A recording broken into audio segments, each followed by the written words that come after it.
सामने से मुसीबत आए तो उससे टकराने की हिम्मत रखनी चाहिए।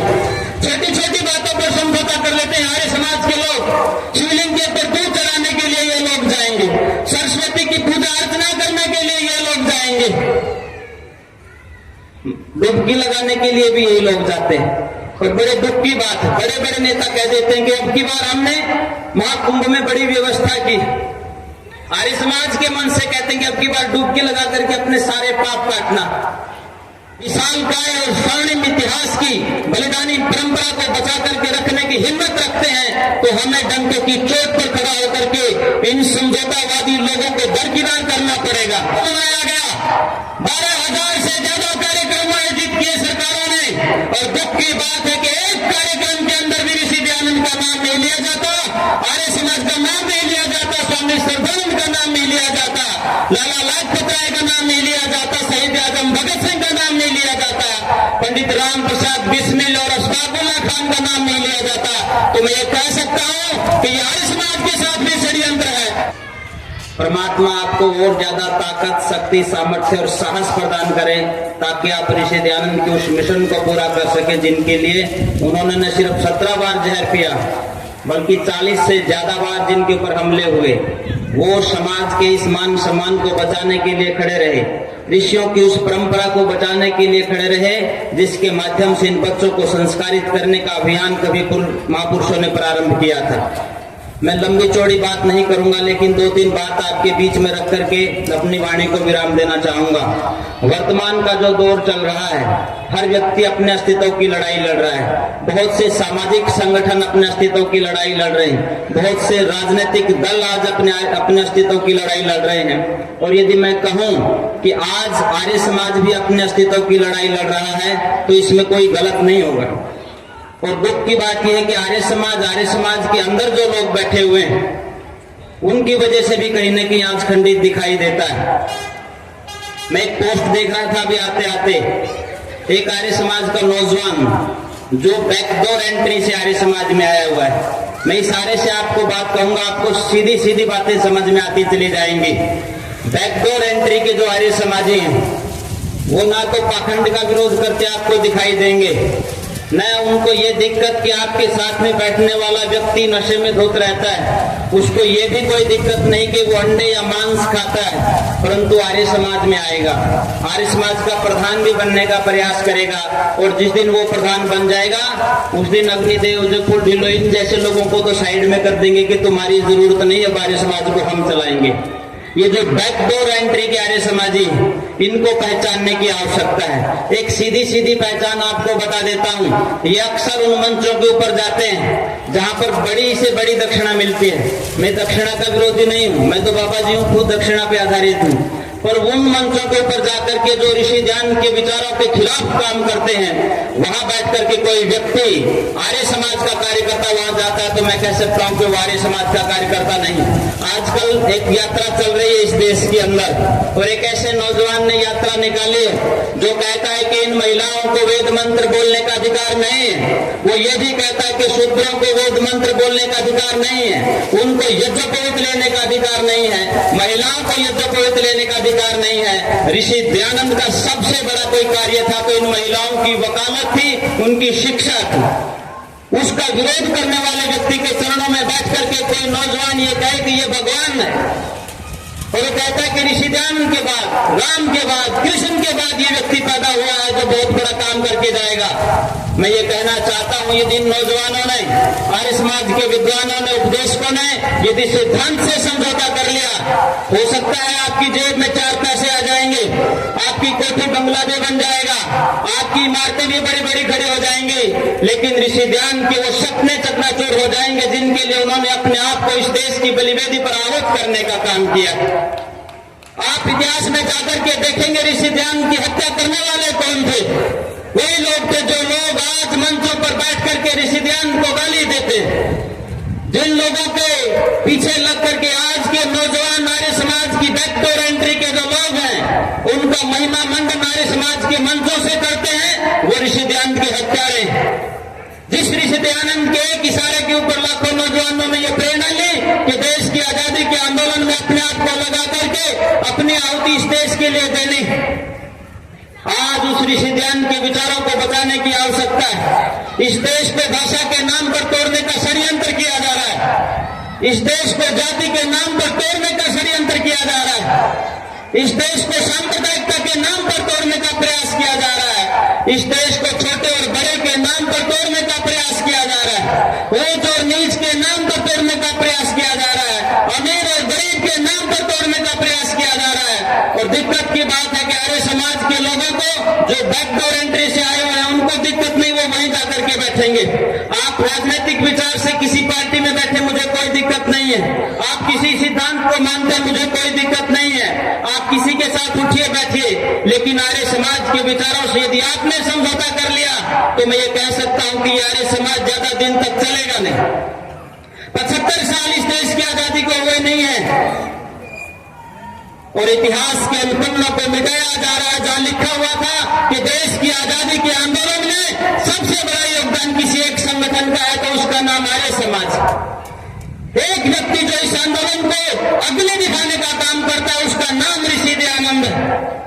आजादी का अमृत महोत्सव मनाया गया, 12,000 से ज्यादा कार्यक्रम आयोजित किए सरकारों ने, और दुख की बात है कि एक कार्यक्रम के अंदर भी ऋषि दयानंद का नाम नहीं लिया जाता, आर्य समाज का नाम नहीं लिया जाता, स्वामी सर्वानंद का नाम नहीं लिया जाता, लाला लाजपत राय का नाम नहीं लिया जाता, शहीद आजम भगत सिंह का नाम नहीं लिया जाता, पंडित राम प्रसाद बिस्मिल और अशफाक उल्लाह खान का नाम नहीं लिया जाता। तो मैं ये कह सकता हूं कि आर्य समाज के साथ भी षड्यंत्र है, हमारे क्रांतिकारियों के साथ भी षड्यंत्र है। और यदि आप नहीं चौके, अक्सर मैं एक बात कहता हूं, जो लोग अपने इतिहास से प्रेरणा नहीं लेते उनका भूगोल में भी कोई स्थान नहीं होता और भविष्य में भी कोई स्थान नहीं होता। वो दिन दो नहीं जब इतिहास के स्वर्णिम पन्नों से इस आर्य समाज के नाम को मिटा करके खत्म कर दिया जाएगा। आपको उस षड्यंत्र को समझने की आवश्यकता है, अपने आप को मजबूती के साथ, इतना मजबूती के साथ खड़ा करना है। चट्टान जैसी कोई सामने से मुसीबत आए तो उससे टकराने की हिम्मत रखनी चाहिए। छोटी छोटी बातों पर समझौता कर लेते हैं आर्य समाज के लोग। शिवलिंग के ऊपर दूध चढ़ाने के लिए ये लोग जाएंगे, सरस्वती की पूजा अर्चना करने के लिए ये लोग जाएंगे, डुबकी लगाने के लिए भी यही लोग जाते हैं। और बड़े दुख की बात है, बड़े बड़े नेता कह देते हैं कि अब की बार हमने महाकुंभ में बड़ी व्यवस्था की। आर्य समाज के मन से कहते हैं कि अब की बार डुबकी लगा करके अपने सारे पाप काटना। ऋषि ध्यान के मानने वाले लोग तो पाखंड खंडनी पताका लेकर के कुंभ के मेले में जाते हैं, टकराते हैं लोगों से, टकराते हैं उन जातिवादी समस्याओं से, जड़वादी समस्याओं से, अंधविश्वास से, उससे टकराने की आज आवश्यकता है। आप प्रयास करें अपने आसपास, क्योंकि ये महर्षि दयानंद सरस्वती जी का 200वां जन्म जयंती वर्ष हम मना रहे हैं। यदि इसको मनाना आप सार्थक समझें, यदि आप इसको मनाना अपने लिए सौभाग्य की बात समझें, क्योंकि मैं ये कह सकता हूं जिस उम्र में आज मैं हूं, मेरे जीवन में पहला और अंतिम ये है कि मेरे जीवन में 200वां जन्म जयंती वर्ष आया। 300वां जन्म जयंती वर्ष हमारे सामने नहीं आएगा। छोटे छोटे बच्चे खड़े, परमात्मा करे इनको लंबी उम्र मिले और ये 300वां जन्म जयंती वर्ष ऋषि दयानंद का मनाएं। अभी 2025 में आर्य समाज की स्थापना के 150 वर्ष हो जाएंगे। 2026 में स्वामी श्रद्धानंद जी के बलिदान को 100 वर्ष हो जाएंगे। उससे आगे चलेंगे तो 27 में पंडित राम प्रसाद बिस्मिल और अशफाक उल्लाह खान की शहादत के 100 वर्ष हो जाएंगे। अरे ये परंपरा आर्य समाज की, ऋषि ध्यान की, सिपाहियों की, उनके बलिदान की है। आने वाले 5, 6, 7 साल 28 तक लाला लाजपत राय के शहादत के 100 वर्ष होने तक बहुत एक लंबी चौड़ी श्रृंखला है। यदि आप इस बहुत विशालकाय और स्वर्णिम इतिहास की बलिदानी परंपरा को बचा करके रखने की हिम्मत रखते हैं तो हमें डंके की चोट पर खड़ा होकर के इन समझौतावादी लोगों को दरकिनार करना पड़ेगा। हो सकता है लोग आपका विरोध करें, विरोध तो ऋषि दयानंद का भी हुआ था। एक ही काम हो सकता है, जिंदगी में सबसे आसान काम है मूंग की दाल पी करके सोना, और सबसे कठोर काम है ऋषि ध्यान के विचारों के ऊपर चलना।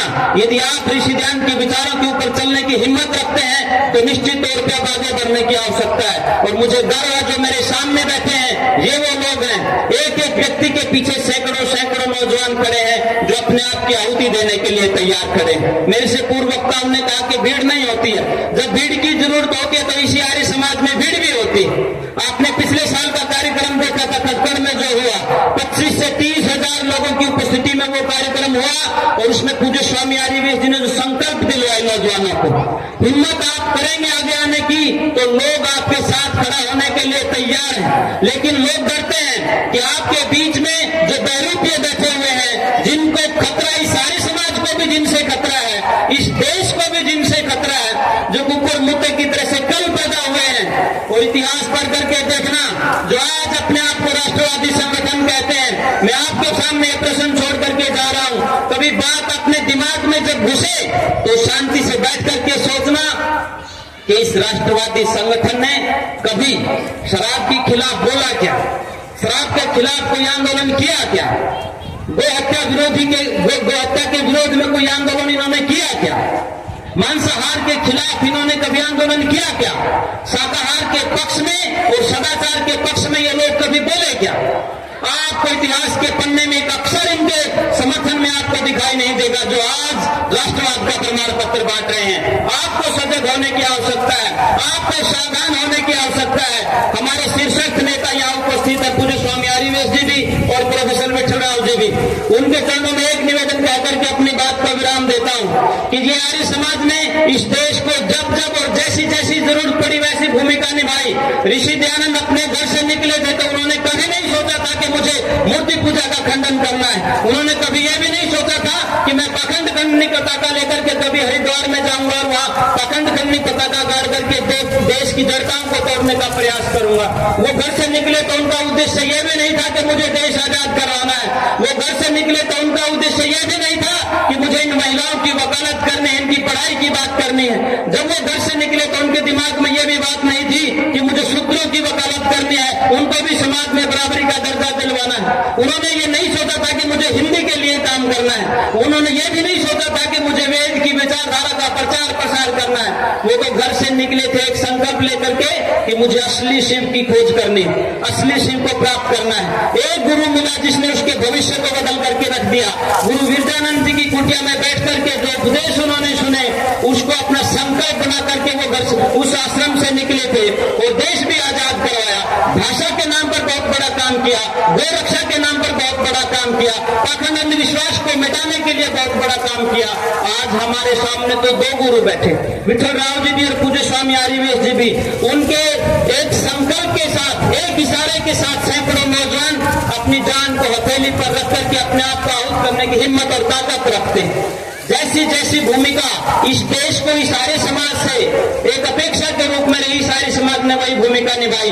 आजादी का आंदोलन इस आर्य समाज ने लड़ा जब जरूरत थी, पाखंडों का विरोध इस आर्य समाज ने किया जब जरूरत थी, और देश आजाद हुआ तो उसके बाद भी चाहे गोरक्षा की बात हो, चाहे उसके बाद यहीं पर इसी हरियाणा में नशाबंदी की बात हो, चाहे गोरक्षा की बात हो, चाहे बेटी बचाओ अभियान की बात हो, जो अभी थोड़ी देर पहले बात चल रही थी, अश्लीलता विरोधी आंदोलन की बात चल रही हो, और जो 1984 में हुआ वो तो ऐतिहासिक था। पूज्य स्वामी आर्यवेश जी और ये सारे सन्यासी उसके साक्षी। आजाद भारत में पहली बार ये कानून बना आर्य समाज के आंदोलन की बदौलत कि सती प्रथा का महिमा मंडन भी कोई नहीं कर सकता, उसके ऊपर इतना सख्त कानून बना। आज आवश्यकता इस बात की है कि इस नशे ने पूरे देश को बर्बाद किया, और इस नशे को फैलाने में जहां राजनीतिक पार्टियों की संलिप्तता की बदबू आती है, वहीं बहुत से संगठन सक्रिय हैं। इस नौजवान को बर्बाद कर दो, इस नौजवान को नशे में धकेल दो ताकि ये डिप्रेशन में जाए, संस्कारहीन बन जाए और ये लोग अपने अधिकारों को मांगना बंद कर दे।